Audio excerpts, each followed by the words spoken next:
Presented by Happy Film.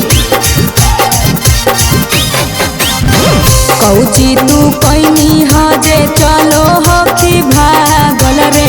पकड़ेला police तोरा होल हो पागल रे हे रे कौची तू कैनी हजे चलो हो कि भागल रे पकड़ेला पुलिस तोरा होल हो पागल रे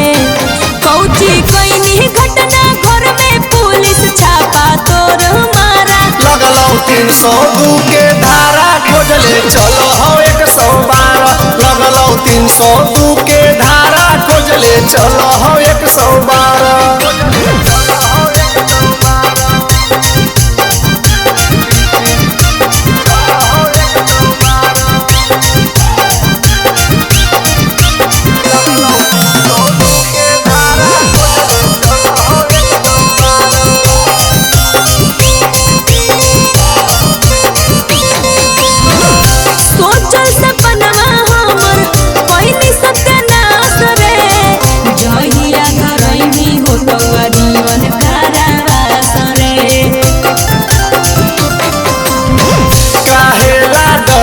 पगली जनुआ हौसे रगे आई तो अरेस्ट करे तुम्हारा बैठा दे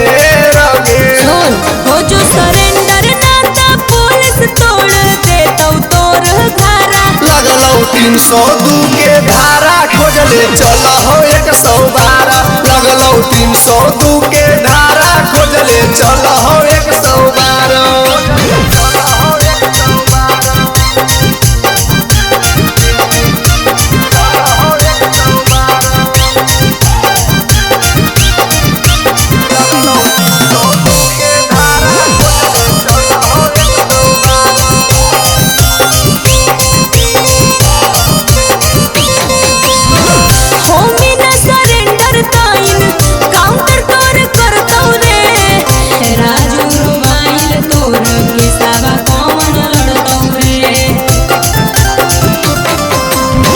बुझे ना हमारा पगलिए ताना ना लायक गे